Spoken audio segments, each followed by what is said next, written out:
왜곡하는데, 이제 어디있지? 반 옥타브 역설, 글쎄가. 반 옥타브? 우리가 음악 지각에 미치는 영향, 언어가 음악 지각에 미치는 영향.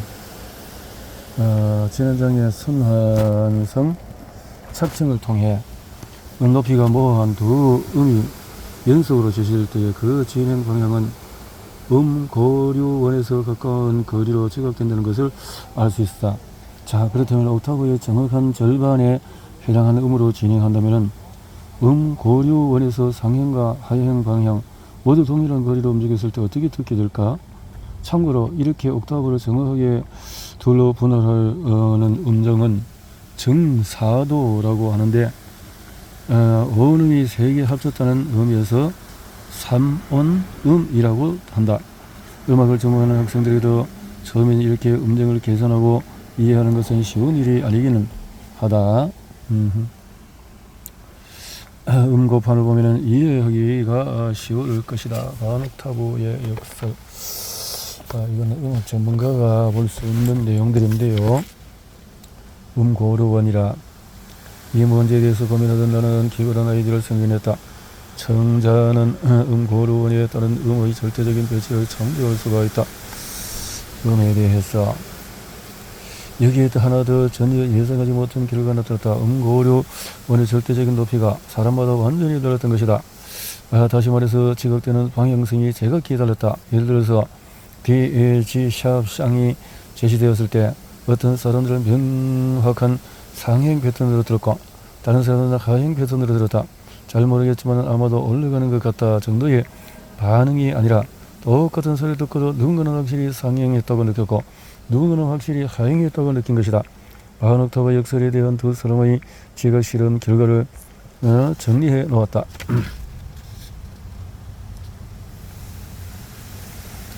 왼쪽은 꺾어선 그래프는 시작한 음을 기준으로 패턴이 하행으로 지각된 비율을 나타낸다. 다시 한번 정리하자면 사람마다 고류원의 절대적인 높이가 다를 수가 있다. 이 역설적인 현상을 가장 확실하게 경험하는 방법은 한 무리의 친구들을 모아서 반 옥타브 역설 모듈을 들려주는 것이다. 반 옥타브 역설의 원리를 응용하면 흥미로운 현상을 만들 수 있다. 가령 똑같은 음원을 듣고도 저마다 다른 패턴을 제공할 수 있는 멜로디를 만들 수가 있다. 패턴 첫 음의 고류. 그러면 동일한 반 옥타브 역설 음원을 듣고도 사람들마다 다르게 지각하는 이유는 뭘까?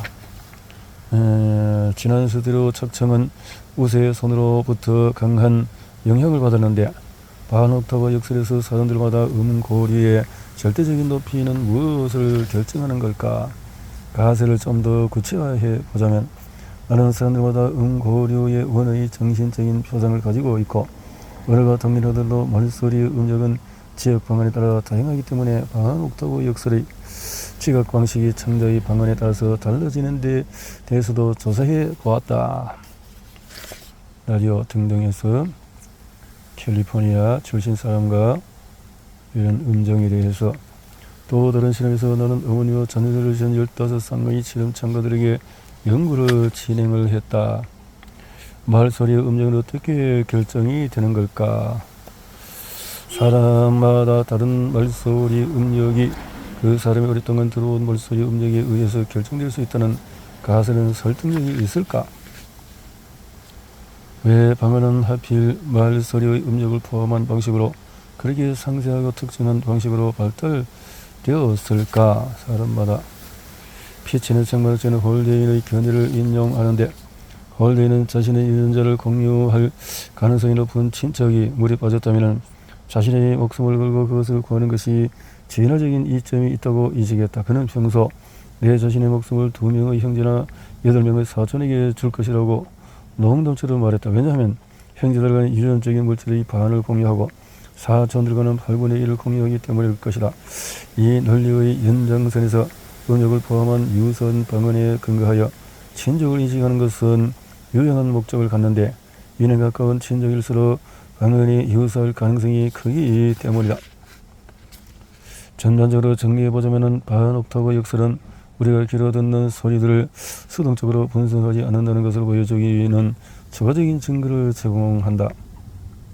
덧붙이자면 반옥타브 역설은 청각뿐 아니라 시각에서 일어나는 일관적인 지각 원리를 보여준다. 우리가 모호한 비를 지각할 때 우리는 그것을 해석하여 가장 이치에 맞는 결론을 내린다.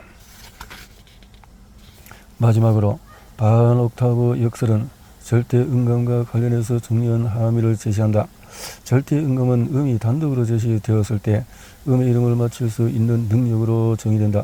이 능력은 서양에서는 매우 드물다. 하지만 사람들이 반옥타브 역설을 일관성 있게 판단한다면 그들이 이미 절대음감의 암묵적인 형태를 사용하고 있다고 말할 수 있다. 절대음감은 선천적일까 후천적일까? 1763년에 모차르트라는 음악 영재로서 어린 작곡가의 명성을 확립했던 유명한 유럽 여행을 시작했다. 절대 음감을 가진 사람들은 마치 대부분의 사람들이 세기 1763년에 6세의 볼프강 아마데우스 모차르트 6살짜리가 이렇게 멋지게 생겼네요. 자르트 말하듯이 이름을 즉각적으로 어려움 없이 말한다. 말하자면 이 능력은 서구권에서는 매우 드물다. 일반적으로 인구의 1만 명 중에 한 명이 제한되는 것으로 추정되고 있다. 이러한 희귀성 때문에 절대음감은 종종 신비한 능력으로 간주되고 절대음감의 이 희귀성과는 대조적으로 다른 음과 비교하여서 이름을 판단하는 능력, 상대음감은 매우 흔하게 나타난다. 가령 한 음악가에게 F음을 들려주자 또 이 음은 F입니다 라고 알려준 다음에 두 반음 위의 음인 G음이나 네 반음 위 음인 A음 등을 맞히는 것은 전혀 어렵지 않다. 사실 생각해보면 절대음감을 가진 사람이 이 정도로 드물다는 것은 매우 의아한 일이다. 이렇게 색 이름으로 대입해 생각해보면 정말 이상하지 않은가? 이를 다시 색 지각에 비유해보면 색을 인식할 수 있고 구별할 수도 있지만 지난 장에서 다뤘던 반옥타브 역설이 절대음감의 암묵적인 형태라고 설명한 것을 기억하는가? 후속 연구에서 전체적인 음악뿐 아니라 다른 연구는 방송국에서 금지어를 검열하기 위해서 사용하는 비소리를 이용해서 암묵적 절대음감을 탐구했다. 암묵적 절대음감은 언어를 습득하기 이전에 아주 어린 나이부터 형성이 된다. 대부분 사람들이 암묵적인 절대음감을 가지고 있다는 점을 감안할 때 일반적으로 정의되는 절대음감의 희소성은 음고를 기억하는 능력의 한계로부터 기인한 것은 아닐 것이다. 나의 의견으로는 이 능력이 희소한 이유는 근본적으로 음높이의 언어적인 명칭을 할당하는 것과 관련된다고 보기 때문에 이 능력을 이해하기 위해서는 말과 언어로 눈을 돌릴 필요가 있다고 생각한다. 어떤 이유로 절대음감이라는 능력을 누군가는 발현시키고 대부분의 사람들은 그렇지 못하는지에 관해서 몇 가지 대립되는 견해가 있다. 그 중에 한 가지 견해는 절대음감은 특별한 유전적인 자질을 가진 소수 사람만 가지고 있으며 상황이 충족되는 즉시 분명히 발현된다는 것이다. 위대한 피아니스트 아우구스트 루빈슈타인은 아주 어렸을 적에 누나의 피아노 레슨을 들었던 경험을 이렇게 묘사했다. 반장난처럼 건반들의 이름을 배운 나는 피아노를 보지 않은 채 화음이나 불협 화음의 각 이름들을 맞출 수 있었다. 그 이후에 복잡한 건반들을 마스터하는 것은 나에게 식은 죽 먹기였다. 모차르트와 루빈슈타인과 같이 엄청난 음악가들만이 어린 시절에 절대음감을 습득한 것은 아니다. 내가 4살이었을 당시에 내가 피아노로 친 음들의 이름을 심지어 어른들까지도 맞추지 못하는 것을 보거나 깜짝 놀랐던 것을 생생하게 기억한다. 내가 친 음을 알기 위해서 피아노로 와서 무슨 건반을 눌러지는지를 봐야 했던 것이다. 당시 나는 그 음악 레슨을 받긴 했지만 많은 교육을 받았던 것은 아니었다. 절대음감이 유전적인 요인과 관련된다는 주장을 뒷받침하는 또 다른 근거는 절대음감이 주로 가정 내에서 발현된다는 것인데 음악가를 대상으로 진행된 설문조사에서 절대 음감을 가진 응답자들은 그들의 가족 중에서도 절대 음감을 가진 사람이 있을 확률이 다른 사람들에 비해서 4배나 더 높았다. 그러나 이 주장은 여러 관점에서 비판을 받아왔다. 한 가족 내에서 공통적으로 공유되는 다양한 행동들 중에서 사투리나 말투, 식습관처럼 유전적인 요인으로 결정되지 않는 것들이 많다. 뒤에 간단히 설명하겠지만 절대 음감을 습득할 확률은 어린 나이에 음악 교육을 시작한 것과 밀접한 관계가 있는데, 어린 시기에 한 자녀에게 음악 교육을 받게 한 부모는 다른 자녀들에게도 또 마찬가지로 자기 음악 교육을 했을 가능성이 크다. 게다가 절대음감 소유자가 있는 가정에 태어난 아기들이라면 가족이 음과 음미름에 함께 소리를 내는 것을 들어봤을 가능성이 크다.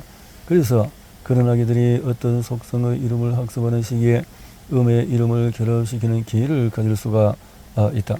반대 진영의 연구자들은 연습만 충분하다면 절대음감은 누구나 어느 시기든 습득할 수 있다고 보았다. 세 번째 개념은 절대음감을 습득하려면 결정적인 시기로 알려진 생애 초기의 특정한 시기의 특정 환경의 영향에 노출되어야 한다는 것이다. 절대음감 습득은 조기 음악 훈련과 관련이 있고, 자기 훈련 시기가 이를수록 이 상관관계는 더 강해진다. 1976년에 에릭 레너버그가 그의 영향력이 있는 저서 언어의 생물학적인 기초에서 처음으로 지적했듯이 어린아이와 성인은 질적으로 다른 방식으로 언어를 습득한다.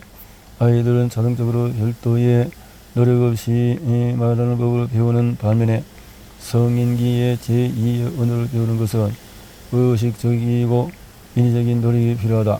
심지어 수년 이상의 경험 후에도 제2의 언어를 습득한 성인들은 외국인 말투를 가지고 말하며 문법적인 오류도 종종 나타난다.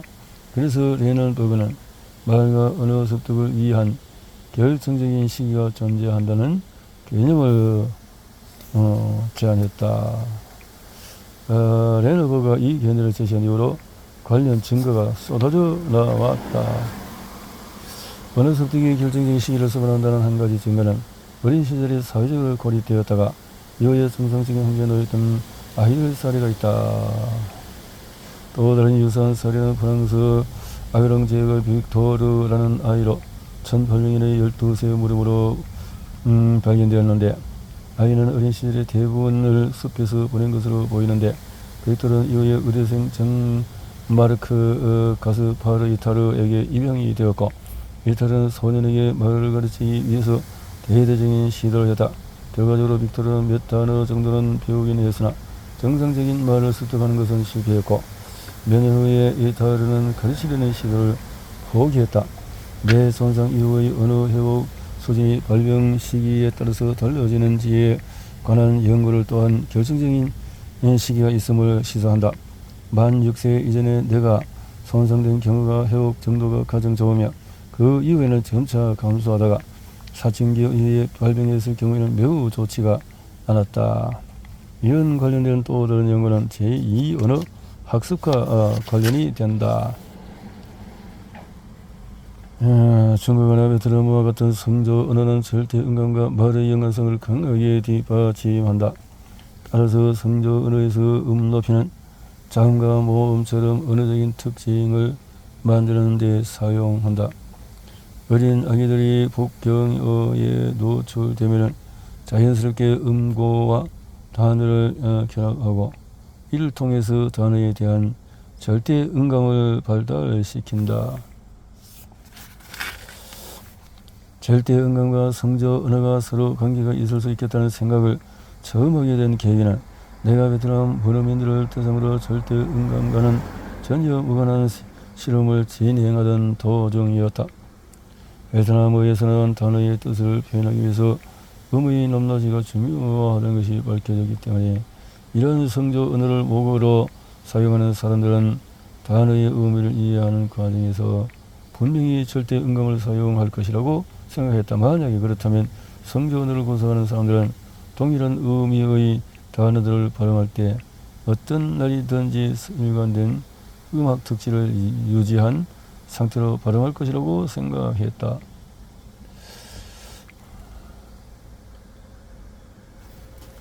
어쩌면 이러한 경영의 성전의 특성이 아닌 베트남 음안의 고유한 특성일 수 있기 때문에 우리는 다른 성저 언어 구사자들을 대상으로도 실험을 했다. 그렇다면 성저 언어가 아닌 영어 구사자들은 어떨까? 이를 확인하기 위해서 10여 명의 영어 구사자들에게 동일한 절차로 영어 단어들을 읽도록 했고, 유의미하게 일관적이었다. 통계적으로 이러한 연구 결과를 토대로 베트남과 북경어 구사자들은 말소리의 성조에 대한 매우 정밀한 절대 음감을 소유하고 있다. 이 논문에서 내가 주장한 것은 전통적으로 음악적으로 능력으로 간주되어 왔던 절대 음감은 원래 말 원하기 위해 진화해 온 것이고,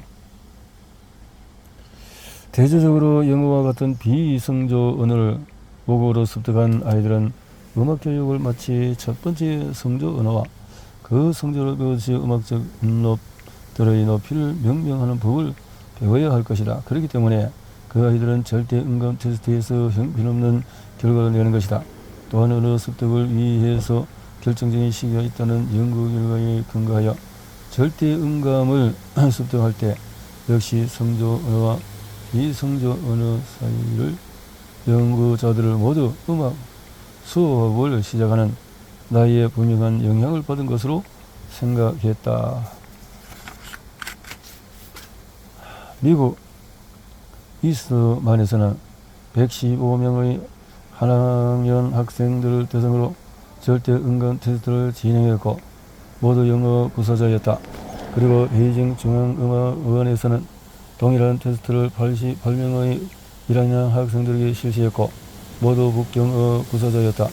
절대 음감 소유자로 구분하기 위한 기준은 최소 85% 이상의 정답률을 달성하는지의 여부로 판단을 했다.